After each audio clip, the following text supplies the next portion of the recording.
Bismillahirrahmanirrahim. Assalamualaikum warahmatullahi wabarakatuh. Waalaikumsalam warahmatullahi wabarakatuh. Salam sehat untuk semuanya anak-anakku kelas 7 Al-Badani. Selamat bergabung di kelas virtual pada kesempatan pagi hari ini.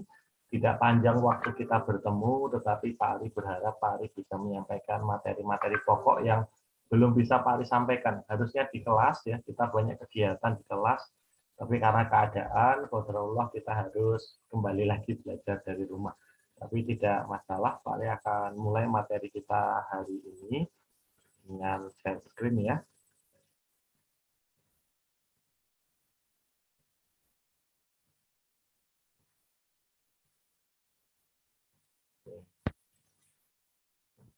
Bentar. Ya.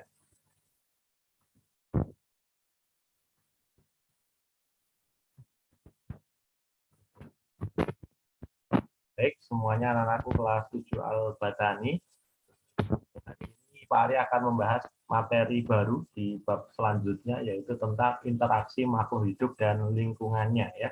Tentang interaksi makhluk hidup dan lingkungannya. Di materi sebelumnya, di bab yang awal, materinya tentang struktur dan fungsi sel, kemudian ada klasifikasi makhluk hidup, tingkatan makhluk hidup itu sudah Pak Ari rasa cukup, anak-anakku sudah mengerjakan latihannya di classroom maupun yang ada di kelas, Pak Ari cukupkan. Kita lanjut ke materi berikutnya, yaitu tentang interaksi makhluk hidup dan lingkungannya. Materi ini sudah Pak Ari posting hari Selasa kemarin di classroom ya, tinggal di-download saja nanti. Tapi Pak Ari akan mencoba menjelaskan materi-materi pokoknya. Supaya kalau baca sendiri itu kadang-kadang kan apa sih gitu ya. Jadi Pak Ari mencoba menjelaskan kembali materi-materi pokoknya. Yang pertama, di dalam sebuah ekosistem itu ada unit penyusunnya yang disebut dengan satuan-satuan ekosistem. Dimulai dari yang paling bawah yaitu organisme.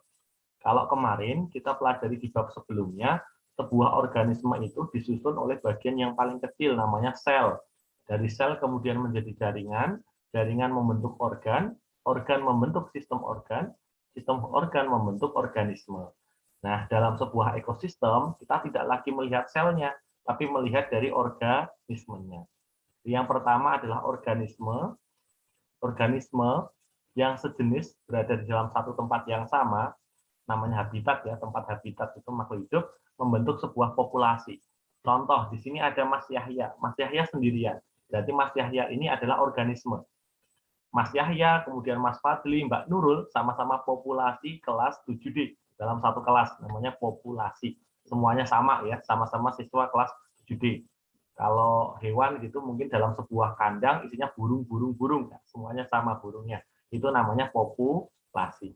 Populasi dengan lingkungannya ya ada tanah, ada air dan sebagainya membentuk komunitas. Beberapa komunitas ya, beberapa populasi yang lain ya, karena di satu tempat kan ada 7A, 7B, 7C dan seterusnya begitu membentuk komunitas. Kemudian komunitas dengan lingkungannya membentuk ekosistem, ekosistem membentuk sebuah biosfer. Nah, masing-masing penjelasannya sudah Pak Ari siapkan di slide berikutnya. Yang pertama adalah organisme atau individu, yaitu manusia ya, satu jenis ya. Manusia, hewan atau jumlahnya hanya satu saja. Kalau hewan ya seekor gajah ya. Kalau manusia ya seorang manusia gitu ya. Contohnya seperti itu, hanya satu sendirian, berdiri sendiri. Kemudian yang selanjutnya adalah populasi. Populasi ini sejumlah individu sejenis, ada kata-katanya ya, sejenis yang menetap di suatu daerah pada waktu tertentu.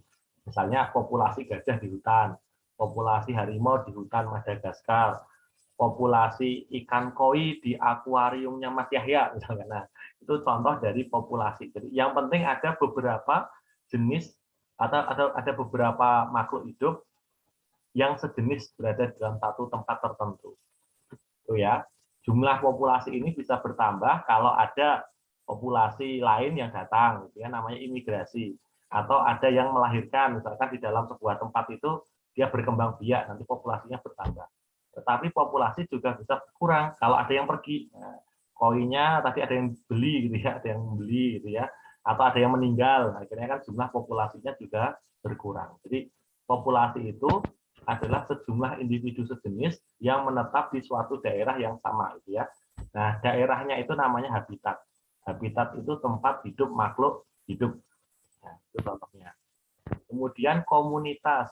Kalau komunitas itu kumpulan beberapa populasi di dalam suatu daerah yang sama. Ya, jadi ada beberapa populasi. Misalkan di kebun binatang ada populasi harimau, ada populasi gajah, ada populasi burung. Nah, ada beberapa populasi yang berkumpul di satu tempat yang sama. Itu namanya komunitas. Jadi makhluknya saja, hanya makhluknya saja. Itu komunitas. Kemudian selanjutnya lebih besar lagi dari komunitas namanya ekosistem. Kalau ekosistem itu sudah ada hubungan interaksi timbal balik antara makhluk hidup biotik dengan lingkungannya yang abiotik. Jadi kalau populasi tadi kan hanya biotiknya saja, itu hewannya saja, manusianya saja, burungnya saja. Nah, semuanya itu kan berinteraksi dengan komponen abiotik atau komponen yang tidak hidup di dalam tempat itu. Contohnya ada tanah, ada air gitu ya, ada udara. Yang ada di situ adalah sebuah ekosistem. Nah, ekosistem ini dibedakan menjadi dua jenis. Yang pertama adalah ekosistem alami. Alami itu artinya terbentuk secara alami, tidak dibuat atau tidak dihasilkan dari campur tangan manusia. Contohnya danau, gua, laut, gurun, hutan, gitu ya.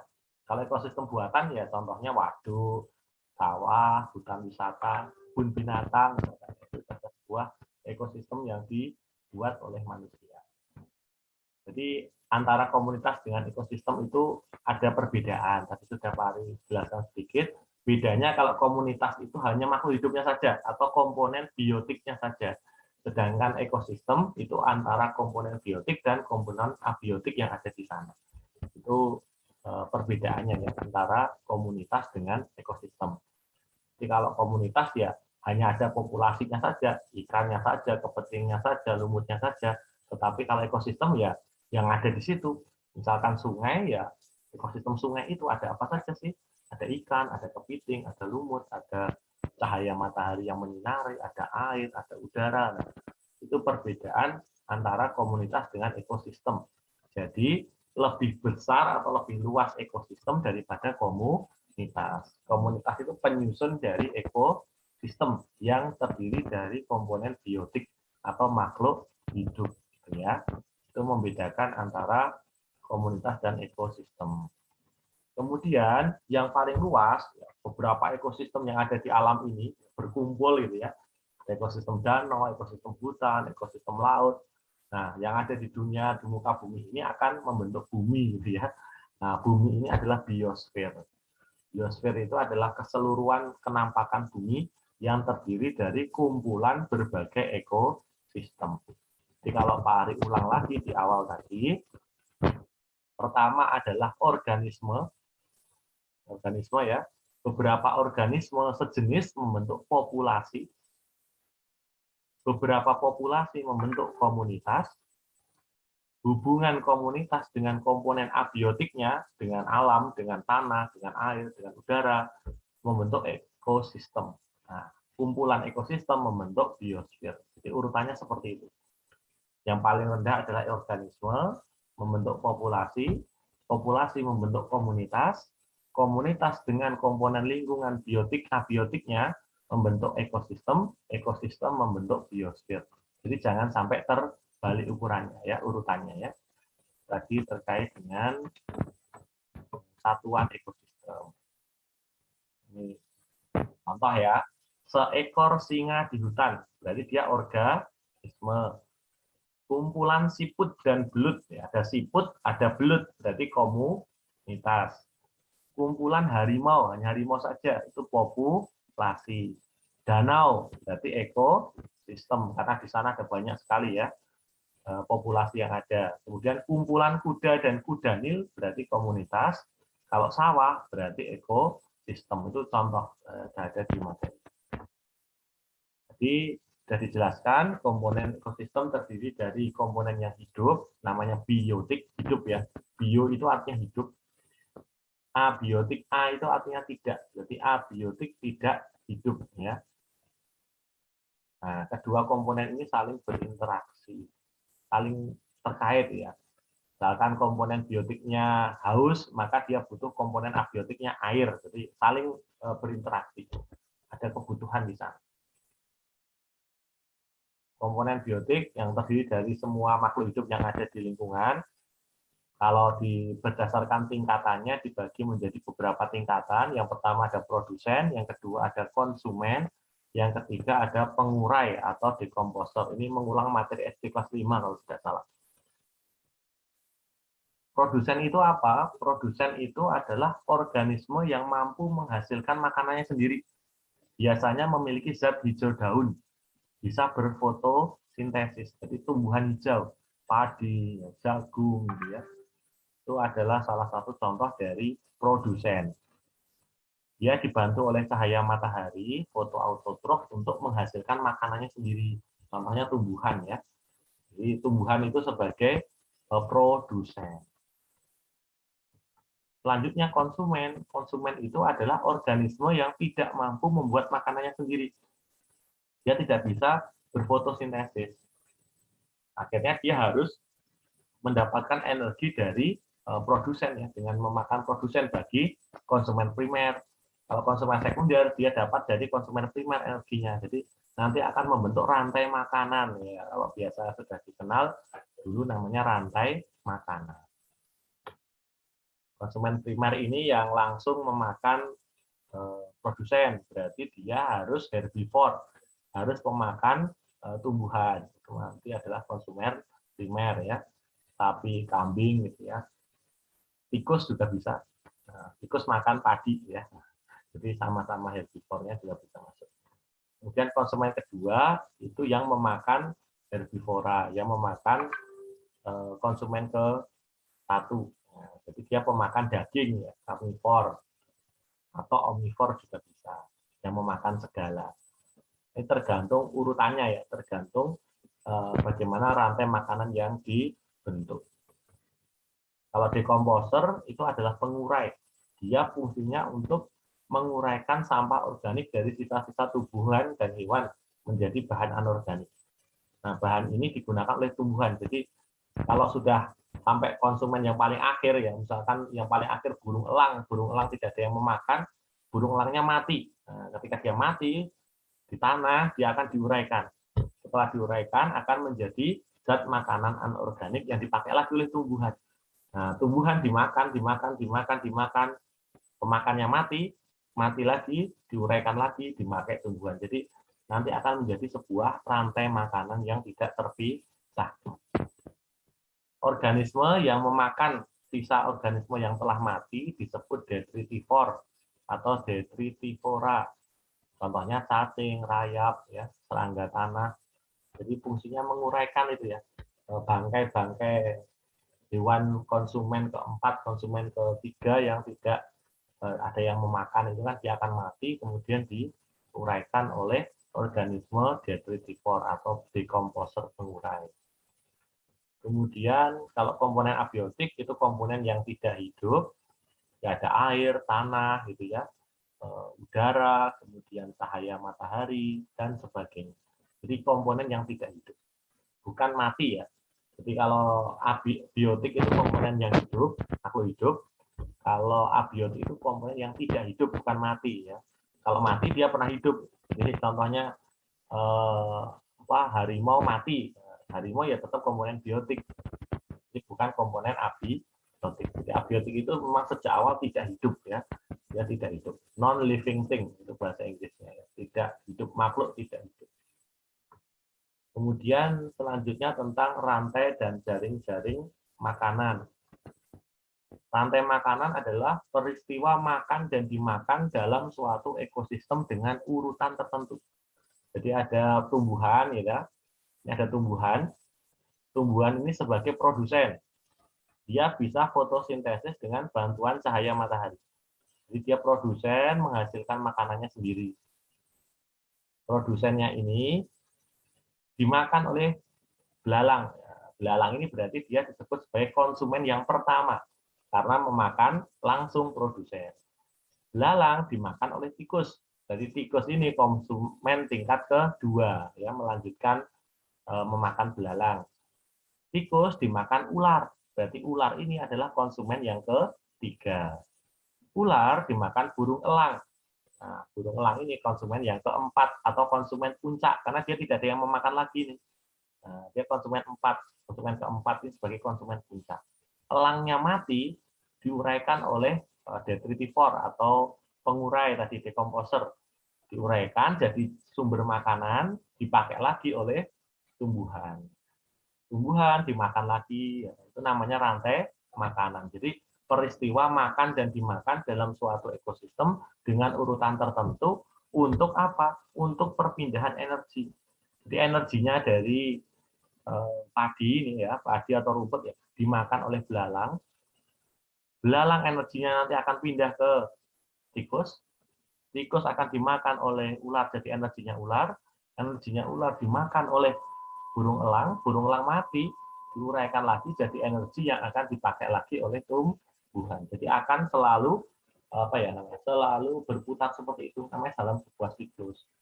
Nanti akan jadi masalah ketika contoh jika populasi ular ini hilang atau habis ya, ular banyak yang buru nih, banyak orang yang jadi seperti Panji petualang ya, ular-ular ditangkepin gitu ya. Akhirnya tidak ada yang makan tikus. Karena tidak ada yang makan tikus, maka jumlah tikusnya akan semakin banyak. Kalau tikusnya semakin banyak gimana? Di sini berarti apa? Belalangnya akan habis ya, karena banyak dimakan oleh tikus. Tetapi akibat yang lain apa? Tikusnya makin banyak, tetapi apa ini? Burung elangnya makin sedikit. Kenapa? Yang dimakan berkurang. Nah, gitu ya.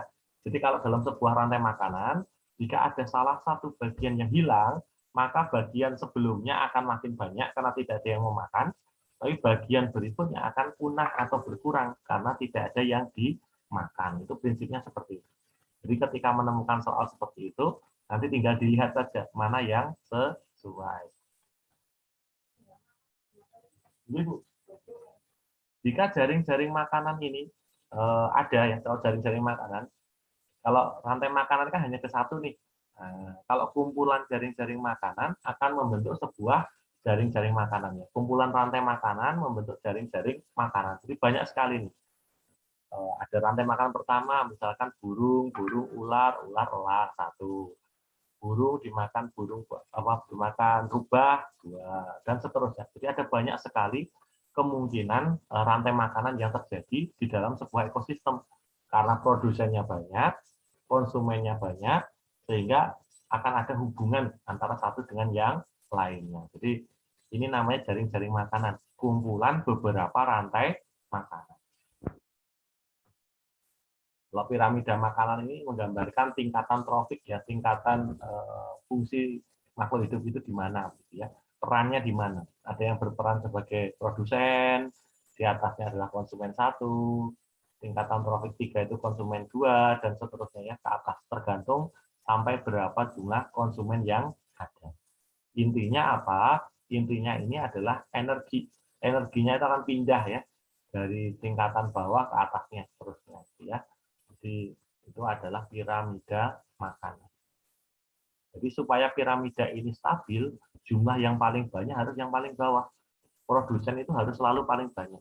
Kalau produsennya nggak paling banyak, nanti jumlahnya akan berbeda. Misalkan jumlahnya sedikit gitu ya. Nah, piramidanya terbalik, nanti bisa tidak seimbang ekosistemnya. Nah, bisa merusak ekosistem. Jadi ekosistem yang seimbang, jumlah piramidanya harus seperti ini, dari yang paling bawah itu harus semakin sedikit. Kalau kebalik, wah, nanti akan terjadi gangguan ekosistem. Nah, antara makhluk hidup satu dengan yang lain, mereka ada hubungan nih, ada hubungan yang terbentuk, namanya interaksi. Jadi makhluk hidup dengan satu dengan yang lain di dalam sebuah ekosistem pasti ada interaksi, ada hubungan. Tidak bisa mereka hidup sendiri-sendiri, ya. Mesti ada hubungan satu dengan yang lain. Nah, setidaknya ada 4 jenis hubungan yang kita pelajari. Yang pertama adalah netralisme. Netralisme itu tidak ada hubungan saling mempengaruhi. Contohnya ayam dan kambing, mereka nggak saingan tuh. Makanannya ayam dengan makanannya kambing beda, jadi mereka nggak bersaing. Hidup sendiri-sendiri gitu ya. Misalkan kelelawar dengan kelelawar dengan ayam, mereka nggak ada hubungan. kelelawar munculnya di malam hari, ayam di siang hari, jadi beda waktu, nggak akan ketemu misalnya. Jadi, kalau tidak ada hubungan namanya netralisme. Netralisme ya, netral, tidak ada hubungan ya, netral tidak ada hubungan. Kemudian yang selanjutnya adalah kompetisi. Kalau kompetisi ini hubungannya saling berebut ya, saling kompetisi, saling bersaing. Kenapa saling bersaing? Karena makanannya sama ya, karena makanannya sama. Jenis makanannya sama. Contoh, kambing dengan sapi sama-sama di padang rumput. Kalau rumputnya semakin terbatas, mereka akan bersaing tuh berebut makanannya. Tapi kalau kondisinya masih banyak, ya masih punya tempat sendiri-sendiri. Tapi suatu ketika mereka di satu tempat yang jumlah makanannya sedikit, mereka akan bersaing. Itu namanya kompetisi. Bersaing karena makanannya sama, jenis makanannya sama. Itu kompetisi. Selanjutnya ada namanya antibiosis. Kalau antibiosis itu menghambat pertumbuhan makhluk hidup yang lain. Contohnya jamur dengan bakteri. Jamur penicillium misalkan, dia fungsinya membunuh, gitu ya, membunuh membunuh bakteri. Jadi saling membunuh. Jadi satu membunuh yang lain. Nah, kalau yang tadi kompetisi itu cuma saingan, ya saingan gara-gara makanan yang sama. Kalau antibiosis itu satu membunuh yang lain. Jadi menghambat pertumbuhan yang lain atau membunuh yang lain. Kalau predasi ini saling memangsa, saling memakan. Jadi mereka berdua itu saingan ya, antara predator dengan mangsanya. Jadi contohnya harimau dengan rusa, itu predasi, bukan kompetisi. Harimau kan makan daging, rusa makan rumput ya. Jadi mereka tidak berkompetisi, mereka adalah predasi. Harimau memakan rusa, bukan membunuh ya. Kalau antibiosis tadi membunuh. Jadi kalau jamur ketemu bakteri, bakterinya mati. Nggak dimakan sama jamur, kayak mati aja. Nah, kalau predasi dimakan, dimangsa. Gitu ya. Bedanya itu. Jadi ketemu musuhnya dimangsa. Kalau yang terakhir namanya simbiosis. Kalau simbiosis ini hubungan saling ketergantungan. Ada 3 jenis. Yang pertama namanya mutualisme, yang kedua namanya komensalisme, yang ketiga parasitisme. Kalau Pak Ari menggambarkan begini ceritanya. Kalau mutualisme itu positif-positif. Dua-duanya saling menguntungkan. Individu A untung, individu 2 untung. Kalau orang mau ke sekolah gitu ya, misalkan ya mau pergi kemana gitu, misalkan Mas siapa ini yang ada di sini ya, misalkan di sini ada Mas yang paling dekat ya Mas Yahya sama Fadli, nggak apa-apa lah. Mas Yahya naik motor, punya motor, Mas Fadli yang bayarin bensinnya. Nah, dua-duanya saling untung ya. Motornya pakai motornya Mas Yahya, bensinnya yang bayarin Mas Fadli. Jadi dua-duanya untung. Itu namanya mutualisme. Kalau komensalisme, satunya untung, satunya netral atau tidak rugi. Nah, jadi misalkan Mas Yahya bawa motor, ketemu di jalan sama Mas Fadli. Nah, Mas Fadlinya nebeng, nah, Mas Yahyanya nggak rugi, otomatis ditebengin. Si Mas Fadlinya untung ya, karena tidak perlu jalan kaki. Misalkan begitu. Kalau parasitisme, satunya untung, satunya rugi. Nah, satunya untung, satunya rugi. Contoh, Mas Yahya punya motor, motornya dipinjam Mas Fadli. Nah, saat dipinjam motornya hilang. Jadi itu yang satu untung, yang satu rugi. Nah, ini contohnya ya. Jadi membedakannya seperti itu. Mutualisme dua-duanya diuntungkan, komensalisme satu untung, satu tidak rugi. Kalau parasitisme satu untung, satu rugi. Kalau biar jelas parasit ya. Kamu itu parasit nih, mintanya ditraktir terus gitu ya. Nggak pernah traktir kan gitu. Kalau mutualisme saat beli makanan iuran ya, aku 10.000, kamu 10.000. Kalau komensalisme, kamu nggak usah bayar, aku aja yang bayarin, aku lagi banyak uang nih.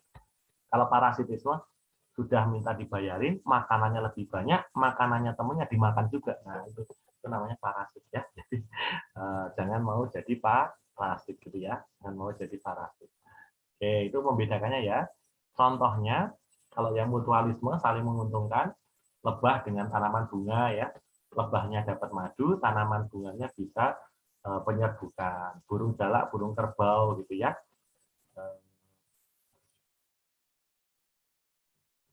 Lebah apa? jalak kerbau, kupu-kupu bunga, jamur dengan akar pohon pinus, dan lain-lain. Sudah diingatkan Zoom, sebentar lagi selesai. Simbiosis komensalisme tadi ya, satu untung, satu tidak rugi, contohnya ikan hiu, ikan remora ya. Ikan hiu makan ikan, masih ada remahannya, daging-daging kecil yang tidak ikut dimakan, nah dimakan ikan remora. Jadi ikan remoranya ya mintil aja follower. Ikan hiunya makan yang besar, ikan remoranya dapat sisa-sisanya, nggak apa-apa.